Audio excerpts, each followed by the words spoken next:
Hi, here we are. I'm sitting amongst the broccoli leaves, and I'm sitting here with Nick. Hi, John. How are you? I'm great, thanks. Cool. So just before we started the filming of this, we were talking about your vegetable patch.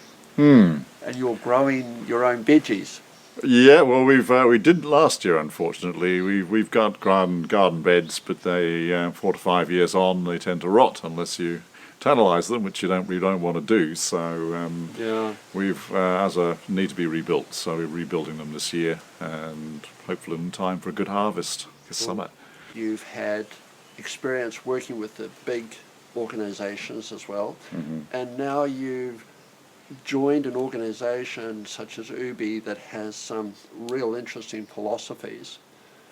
Can you just tell us the journey that you've actually been on and the reasons why you found Ubi to be so attractive to your own personal approach to the world of business? My father thought that accountancy would be a great career for me, so I didn't have any strong alternative ideas, so I signed up and joined a big accounting firm, one of the top accounting firms in London, and trained as an accountant and did my exams. I think later on in my late 20s, having flipped a couple of jobs, I felt that I needed a bit more of a direct satisfaction in my life, I suppose, an alignment of values, and so I briefly flirted with the idea of retraining in medicine, but it was probably a bit too hard to do at that stage, so I tried that for a while. But accountancy is a broad profession, there's a lot of strands in it, and you can find, by working for the right companies and stuff, you can align your values to the work you're doing. So ultimately, I find myself in New Zealand for rather a long story, so I won't go into there, and eventually I found myself working for Ubi. Initially, I joined them. I had my own accounting practice in Auckland, and I just joined them for a couple of hours to drive for a box of veggies, which I thought was great, because Auckland, Ubi at that time were delivering, using customers and local drivers to deliver their fruit and their veg boxes. So I started that, but eventually they found out that I was an accountant and knew a few things and could solve a few problems, so 6 months or so later I joined their exec team, and that was back in 2011. Okay. You just mentioned something which is kind of interesting. You wanted to do medicine. That signifies to me that you have a care for people. You really have a care for people. And I also noticed, looking through your CV, that you were also interested in the design of jobs and employment of people and how they actually achieved their goals or desires. So that's kind of, hate to say this, but we all have this perception of accountants being all about KPIs and finances, numbers and numbers, and being very clinical. But in actual fact, maybe accountants have a softer side to them as well. Yeah, I mean, numbers sure are part of they inevitably are part of the tool set, skill set for accountants, but ultimately also if you're running a department, a function, the finance department or a company, you run it through the efforts of people, and really if your people aren't working for you and doing a great job, then your company is not going to succeed. So it's really, in the end, if you can empower people and get the best of them and design the jobs that way, then you're on the way to succeeding. And reading through the brochure on what Ubi is all about, the brochure is actually quite interesting in that it not only goes into the company philosophies, but it also looks at the risks associated with choosing Ubi as a provider and as an organisation to invest in, which is really kind of cool. We also But let's get into why businesses should be interested in ensuring that their people are healthy. Because I think that's really where Ubi comes from, isn't it? Well, Ubi's mission specifically is to provide healthy food. I mean, actually is to support local growers. Ubi's motto is basically local food made easy and fair. So, picking the bones out of that, we want to basically source from as near to an Ubi hub as possible. And because obviously if the closer we can source it, the less time the vegetable's spending in transportation, it's fresher.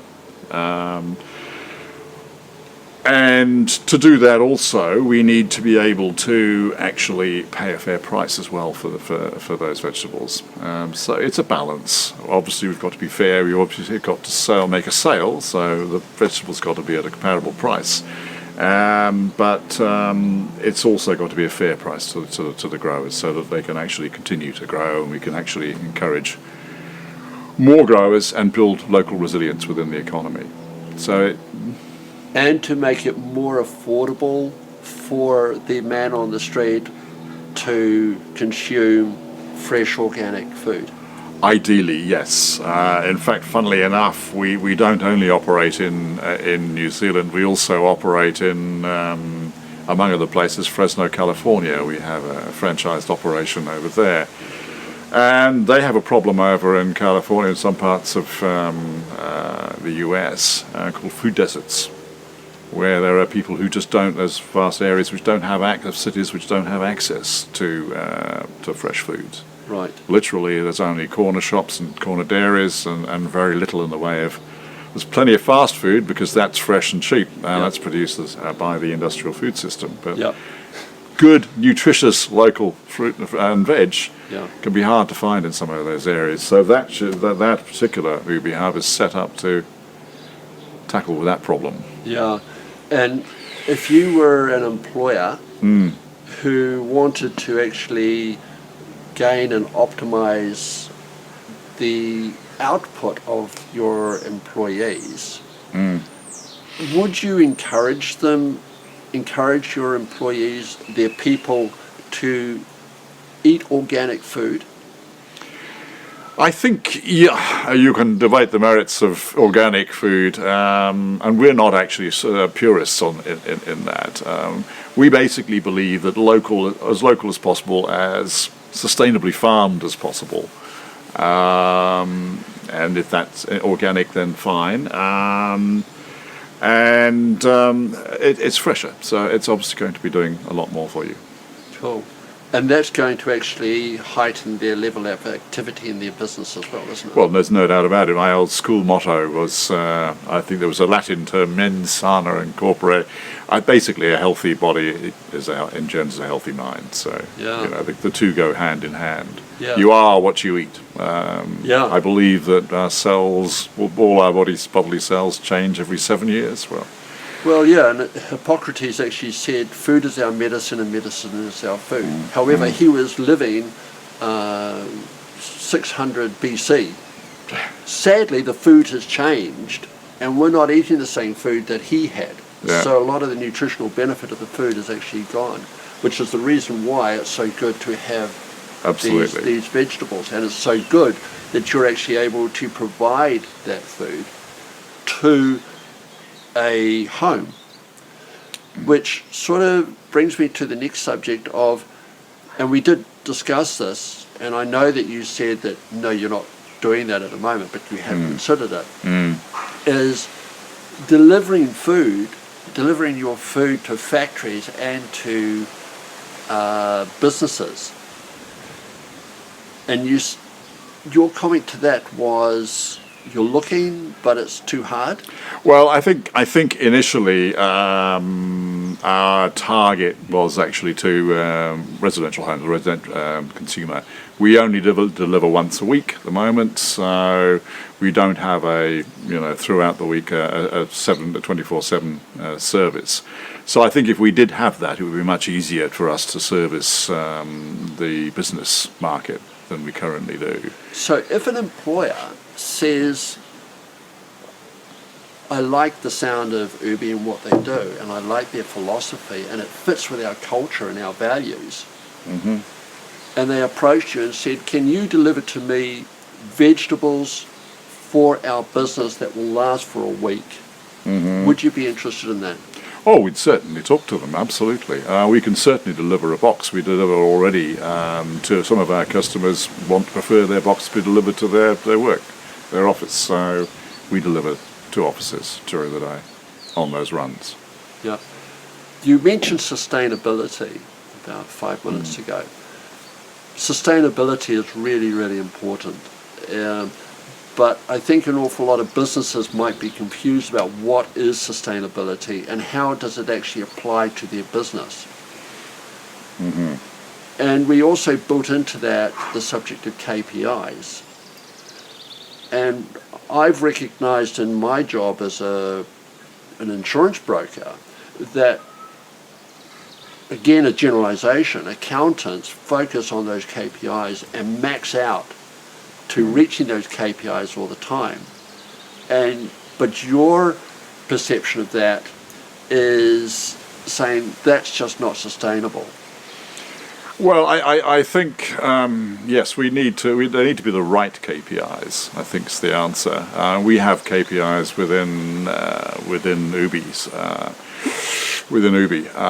that we use to help run our business. But then they're actually we try to, where we can, measure our progress towards our mission.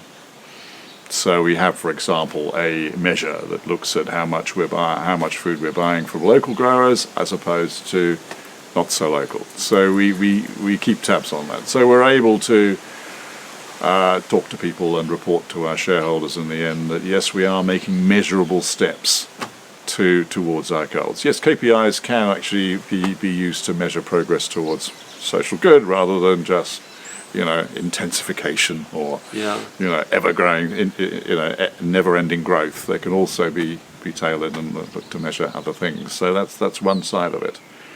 But in terms of the overall health of an organisation, of a business, there are, of course, the so-called soft targets, which are harder to measure, and generally the interesting ones are harder to measure. And ones that the employee, the well-being of one's employees, how they feel at work, whether they feel fulfilled and empowered and motivated. Yet it's hard to actually measure that. You can't really measure that directly. But it's important. But if people bought your product, even for their own home consumption, and had real good organic food, then their level of energy, their level of motivation within the workplace would be so much better. Yeah, I think undoubtedly so. The food obviously is great, but also it's not only that, it's actually being able to learning how to use local food. Yeah. In a sense, really, it's basically the people who buy local food are the people who tend to know how to use it and prepare it, and therefore they're more interested in what food and the food they put in their bodies. They prepare it in interesting ways, and obviously we can help. We provide recipes to. We do provide, yes, absolutely. We're very interested that people. We'd like for people to finish their box because then there's less waste. And if they don't finish their box and they're wasting half the stuff, then after a while they're going to question whether it's worth their while getting a box next week. So it's in our interest to help them get through it. Which sort of raises an interesting question, isn't it? Because if you actually delivered a food box to a business once a week, and it was full of veggies and all this good stuff, and you also supplied recipes, which would take, 5-10 minutes to make a dish. Varies. And the management said, okay, let's get this under our belt. And they created a team of people to create a culture within their business. And it wasn't only the girls working in the office, but it was also the guys working in the office or in the factory. And they all came together and created a dish or food in their canteen for everybody that worked within that company, Man, that just says volumes, doesn't it? It does. I believe actually there are some. There's some businesses actually get-togethers. I know there's a local restaurant in Grey Lynn, a cafe in Grey Lynn, who actually has teams of people coming in, and they compete to make a great meal for their staff and stuff like so. So it is working and it is happening. Yeah. I don't know whether on a weekly basis or a regular basis, but certainly people do. I mean, I think it's great to be able to cook together. I think that's a fantastic team building exercise. So your product, Ubi, could actually be an instigator for changing the culture within an organisation. So people work together in a better harmonious situation.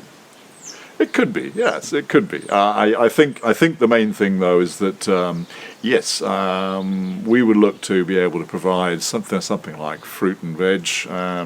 Happy to provide fruit and veg to an organisation to feed their employees during the week.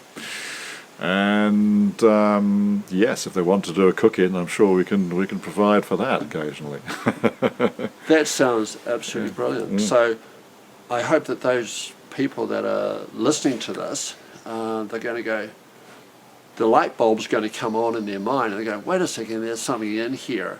Because ultimately what I'm after is, in talking to an organisation such as Ubi, is to educate organisations on the importance of making certain that their people are fed well, so that they do operate at an optimum level and are able to do the jobs that they're supposed to be doing, rather than causing disruption and breakage, etc., and having absenteeism and presenteeism, etc. So I think Ubi, to me, is really on a bit of a wave, and and I hope it continues. Well, local food is certainly, I think, is at the top. People are looking at it more local. We have to change the way the current industrial approach to food. We deplete our soil too much. The monoculture, we're losing biodiversity. Yeah.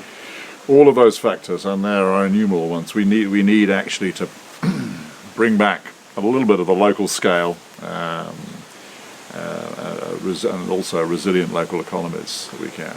And that is a subject which a lot of people don't discuss. No, absolutely. It's one that there's a growing movement, but it's still at the moment a fringe movement, and I think it needs to become more mainstream. We need to get away. Big agriculture needs to get away from its dependence on pesticides and fossil fuel use. We can see that in soil depletion and stuff. There's no doubt about it. Big agriculture had its time, and obviously with an exploding world population, we had to put these great inputs into producing massive food. But we can see now the devastating effects both on the soil and degradation of the soil, and we need actually to review the way we're. So big is no longer beautiful. No, I think small. As I think an economist back in the 70s said, small is beautiful. I think we're now realising some of the things we're losing by, following that model. So we're coming back down to values, aren't we? We're down to values as well. And I think the first step is I think definitely the first thing you need to do is to find, put more fruit and vegetables in your diet. And to some extent, regardless of whether that comes from, it's best to make that move. But I think the more one does that, you then have to then start looking at where it's come from and how it's grown. And what we need to do is to be able to grow the food that we eat in a more sustainable way. We look at the current problems we have with obesity, rising levels of obesity around the world.